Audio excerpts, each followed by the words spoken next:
ქართველი ბავშვები გერმანულად ასრულებენ თბილისოს. გოეთეს ინსტიტუტში ამავე დღეს თავისუფლებასაც უმღერეს. ფიქრები თავისუფალია. ეს სიტყვები 1989 წელს გდრ-ში მშვიდობიანი რევოლუციის დროს დრეზდენის თეატრის მოედანზე ისმოდა. იმეორებდა ათასობით დემონსტრანტი.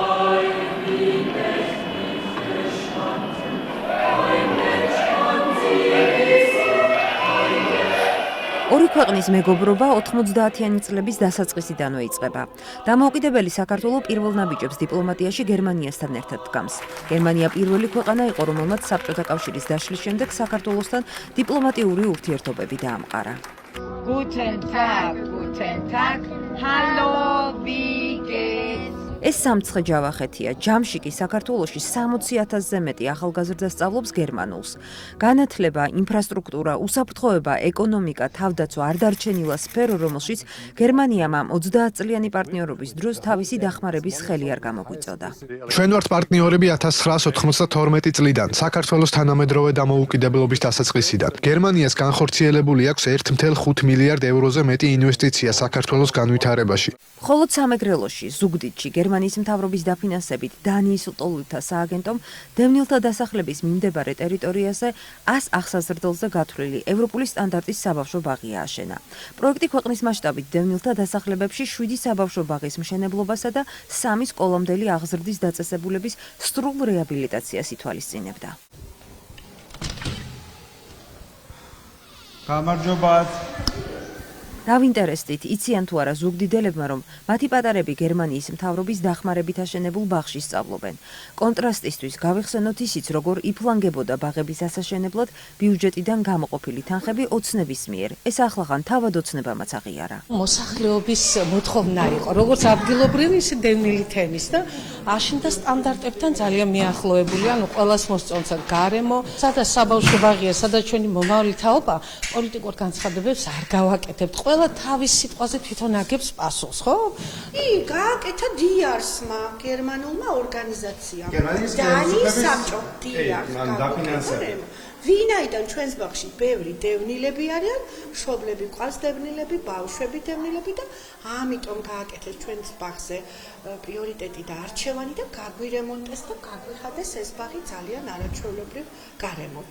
მე მეტნაკლებად ვარ ინფორმირებული, მაგრამ ევროპული სტანდარტით თუ შენდება, კიდევ უკეთესია რა თქმა უნდა და თან გერმანული სტანდარტით. თვითონ გააკეთონ ძალიან კარგად ყველაფერი.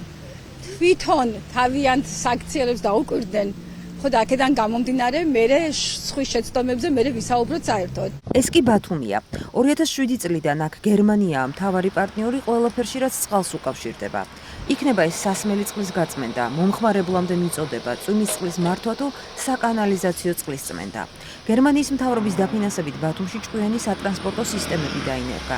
ევროკავშირის დახმარებით შევიდა ელექტროავტობუსები, ჭკვიანი სისტემა კი ჰაერის დაბინძურების დონის კონტროლის საშუალებასაც იძლევა. ვიცი რომ ეს გერმანიის ხელშეწყობით ხდებოდა და ევროკავშირის და ძალიან კარგი პროექტი იყო, ითვალისწინებდა აჭარის მთელი მიმდებარე ტერიტორიის მომარაგებას, სამარაგო რეზერვუარი მზადდებოდა და 2023 წელს დაიწყო როგორც ვიცი ეს პროექტი. ქართული ოცნების პოლიტიკა ყველამ კარგად ვიცით, ამ უნიათო პოლიტიკის გამო დარწმუნებული ვარ, რომ სამომავლოდაც ძალიან ბევრი ისეთი პროექტი ჩავარდება, რომელიც ჩვენი ქვეყნის განვითარებას ჰაერივით ჭირდება და წყალი მაქვს, რა გითხეთ, ახლა ვერაფერს ვერ ვიტყვი რა, ვერ გავაკეთებ შეფასებას. მოდიში. ამ ხელშეწყობის მიუხედავად უნდა ლანძღონის ქვეყანა, რომელიც ასე ეხმარება? არ ვიცი, დაიკო, დღეს ძმა-ძმას ლანძღავს და მაგაზე რა გითხეთ, არ ვიცი, ვერ გეტყვი. მე მგონი გერმანიის. კი, ანუ გერმანიის და ანუ გქონდათ ამის შესახებ ინფორმაცია. დაახლოებით თუ იცით, რამდენი მილიონი ევრო იაფი კრედიტი გამოყო ბანკმა გერმანიის? KfW. მე მგონი 50 მილიონი. ეს ერთ ფაზაზე მხოლოდ და მეხუთე ფაზა იყო უკვე. ამის მიუხედავად ქართული ოცნება რომ ლანძღავს გერმანიის მთავრობას, ამაზე რა სიტყვით? ანუ პოლიტიკაში მე არ ვერევი და აქედან გამომდინარე ვერ გაგცემთ მაგ კითხვაზე პასუხს. ეს ერთი პროექტის გამოყოფა არ შემიძლია, იმიტომ რომ არ ვიცი ზუსტად რომელი დაფინანსდა, თუმცა ის ვიცი, რომ აჭარის მასშტაბით გერმანიის და ევროკავშირთან დაფინანსებით ხორციელდებოდა წყალმომარაგების სისტემის პროექტის განხორციელება ხდებოდა და მოსახლეობას ჯერ ერთი დავიწყები, რომ ამაზე ინფორმაცია საერთოდ არ ქონია, მეც კი ჩემს სოფელში აღმოვაჩინე რაღაცა ბანერით, რომ ეს პროექტი ხორციელდებოდა და სახელმწიფოს ქართულ ოცნებას კარგად ვხედავთ, როგორ დამოკიდებულება აქვს, თუნდაც გერმანელი ელჩის მიმართ ბათუმში რო იყო ჩამოსული, როგორ დახვდნენ მიუსიეს ტიტუშკები და ერთი ამბავი ატეხეს. შეტევა, რომელსაც ჩვენი რესპონდენტი იხსენებს, ზაფხულში მოხდა. ელჩი პეტერ ფიშერს ოცნების პოლიტიკისა და აგრესიის კვალდაკვალ ოცნების მხარდამჭერი სწორედ ბათუმში დაესხა თავს. მიაყენა სიტყვიერი შეურაცხყოფა. რაც სიმშვიდის მიზეზია არის ის, რომ მას არავინ შეუერთდა და ყველა ვინც იქ იყო, უთხრა რომ ეს არასწორი იყო და ის წავიდა. ეს ძალიან არაქართული საქციელი იყო. როგორ გარდაიქმნა მეგობრული ურთიერთობა ოლიგარქისთვის მტრობად? რატომ გახდა გერმანიის ელჩი შეტევის მთავარი სამიზნე ივანიშვილის დავალებების შემსრულებლებისთვის? იმდენად, რომ ის საგარეო საქმეთა სამინისტროში გამოიძახეს კიდეც. ვინმე გორდულაძეები და ზარქუები ემუქრებიან გაძევებით. როგორ აღმოჩნდა, რომ ამ სრულიად აღვირახსნილი ანტიდიპლომატიის მედროშეებად თავი გამოირჩიეს გერმანიის საერთაშორისო თანამშრომლობის საზოგადოებაში წლობით ნამუშევარმა შალვა პაპუაშვილმა და გერმანიაში განათლება მიღებულმა ირაკლი კობახიძემ. დიუსელდორფის უნივერსიტეტის სამართლის მაგისტრი, დიუსელდორფის უნივერსიტეტის სამართლის დოქტორი, თბილისის სახელმწიფო უნივერსიტეტის პროფესორი, ევროპის საბჭოს საპარლამენტო ასამბლეის ვიცე-პრეზიდენტი. აქ შევჩერდები, ბერს არ გავაგრძელებ, გახლავართ მე, ირაკლი კობახიძე, სიის მესამე ნომერი. ძალაუფლების ხიბლში მყოფი რეჟიმი გერმანიასთან ურთიერთობების გაფუჭებას 2022 წლიდან იწყებს. ეს ის წელია, როცა რუსეთი უკრაინაში შეიჭრა და ივანიშვილმა ღიად გახსნა კარტები. აირჩია მხარე, ომის მხარე. ამ წელს საქართველოში გერმანიის ელჩი შეიცვალა. პეტერ ფიშერმა ჩაანაცვლა ჰუმბერტ knirši.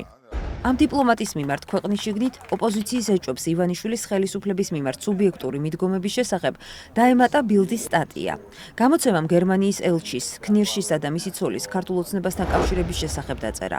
ვრცელ სტატიაში საუბარია, როგორც წლების განმავლობაში გერმანიის ელჩის მხრიდან მართველი გუნდის მხარდამჭერ ქმედებებსა და განცხადებებზე, ასევე ელჩის ცოლის შემოსავლის სხვადასხვა წყაროზე, რომლებიც პირდაპირ თუ ირიბად ბიძინა ივანიშვილს უკავშირდებოდა.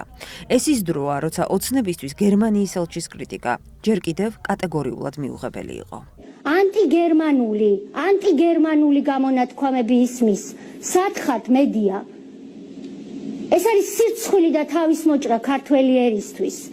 გერმანელები, რომლებიც ჩვენი რო დავიბადეთ ახლიდან 90-იან წლებში მათი წყალობით, ამერიკელების წყალობით, ევროკავშირის წყალობით დგავარ დღეს ჩვენ ფეხზე კოდექსები რო გვაქვს. ვინ დაწერა ეს კოდექსები თედო ნინიძესთან და ჯონი ხეცურიანთან და ლადო ჭანტურიასთან ერთად? გერმანელებმა თავიანთი ჯიბიდან ფული ამოიღეს და ჩვენ მოგცეს, როცა გვშიოდა და კანონი არ ქონდა. ყველაფერი მალევე შეიცვალა, მაშინვე როგორც კი გერმანიიდან ოცნების ანტიდასავლურ და ანტიდემოკრატიულ ნაბიჯებს მკაცრი კრიტიკა მოყვა.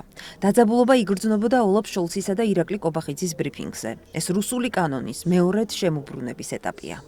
ჩვენ ძალიან კრიტიკულად ვუყურებთ ისევე როგორც მთელი ევროკავშირი ეგრეთ წოდებული აგენტების შესახებ კანონს და მას შემდეგ რაც ეს კანონი შეჩერდა. ძალიან დიდი იმედი გქონდა რომ ის კიდევ ერთხელ არ დადგებოდა დღის წესრიგში. შოლცს თავისი პრობლემები აქვს, თქვა მოგვიანებით ირაკლი კობახიძემ. ივანიშვილის სპიკერები ყოველ მომდევნო საფუძვლიან კრიტიკას ბერლინიდან ისტერიკით ხვდებიან. აღიზიანებთ ელჩის ყველა ქმედება, რომელიც სამოქალაქო სექტორის, დემოკრატიისა თუ მედიის მხარდაჭერას უკავშირდება. ამას ემატება გერმანიის სანქციები ოცნების ტერორის შემოქმედებზე. ორი ქვეყნის თანამშრომლობის ყოვლის მომცველი გადახედვა. ეს ბერლინის რეაქცია არალეგიტიმური ხელისუფლების ძალადობაზე. არის ტრაიგულ მდგომარეობაში, ამდენად ტრაიგული პიროვნება, რომ გაძევება მისთვის იქნებოდა, მისთვის საჩუქრებდა. ბატონმა ფიშერმა საბოლოოდ უარი თქვა ელჩობაზე და იქცა ჩვეულებრივად რადიკალური ოპოზიციის ყველაზე რადიკალური ფრთის მხარდამჭერად. ქართული ოცნების რიტორიკაზე პეტერ ფიშერი ამბობს, რომ მსგავსი შემოტრიალების მოწმე არასდროს ყოფილა. ამ დროს გერმანიის ელჩს ჯერ კიდევ არ ჰქონდა მოსმენილი ოლიგარქის პრემიერის გამაოგნებელი განცხადება. ევროპა როგორც ასეთი არ არის პანაცეა.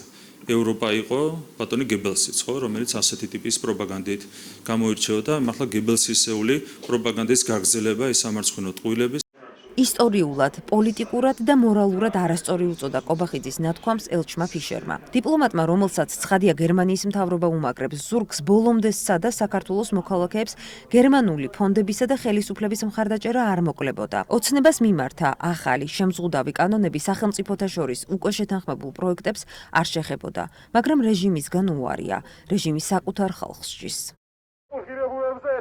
ივანიშვილის ანტიგერმანული პოლიტიკის სრულიად საპირისპიროდ საზოგადოება გერმანელი ხალხის მადლიერია. პეტერ ფიშერი საქართველოში პარტნიორობის სიმბოლოა, წერია დიპლომატის მხარდამჭერ პეტიციაში. რუსთაველზე კი ახლახან ქართულ-გერმანული მეგობრობის მარში შედგა.